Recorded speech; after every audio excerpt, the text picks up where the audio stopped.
Matt, I want to show this to you. You're a parent, right? Okay? It's perfectly normal for 10 years and up. Here's just one page I want you to see here.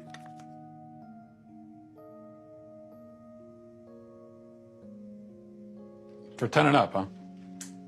It's unspeakable what these people have done to our children. When did that start? When was it decided that we need to start teaching kids about this stuff at such a young age? So I'll answer that with one word: Kinsey.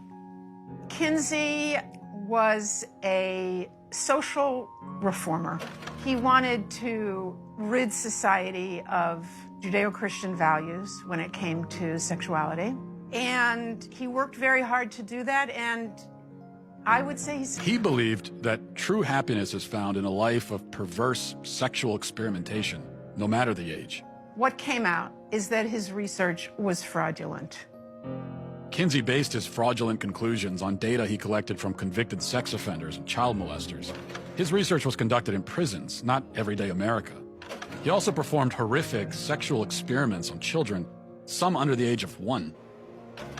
His most influential book, Sexual Behavior in the Human Male, contains an infamous chart called Table 34, which documents the orgasms of very young kids, including babies as young as 5 months old.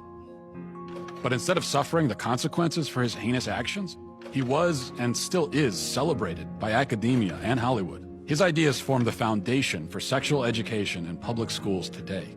How do we get from this to you can choose your own gender? Okay, well, now we have another very important character, and his name was John Money. John Money was a psychologist and professor at Johns Hopkins University.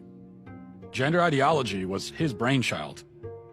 In fact, he coined the terms gender identity and gender roles. And according to Money, babies are gender neutral at birth, and ultimately environment determines whether a person is a man or a woman. Money was telling the world about his theory that a boy could be raised as a girl and do just fine, and vice versa. And so Money tried out his theory on 2 young twin boys, the Reimer twins.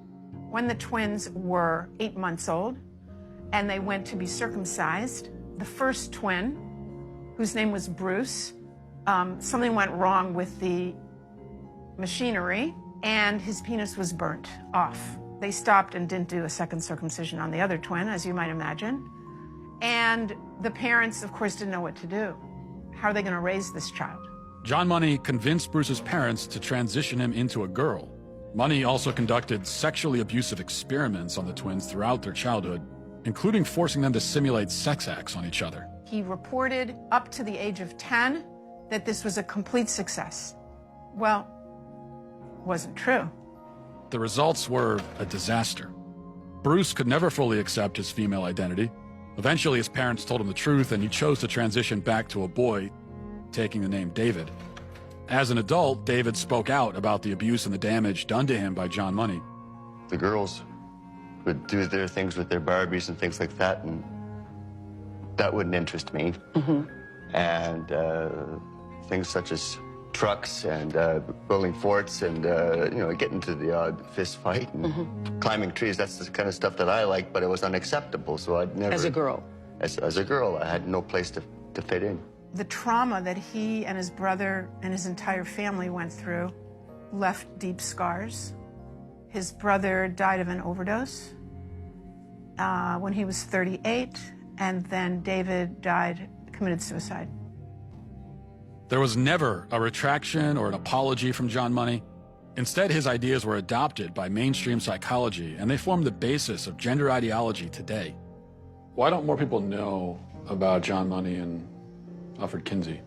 Evidently, there are forces that don't want this information out.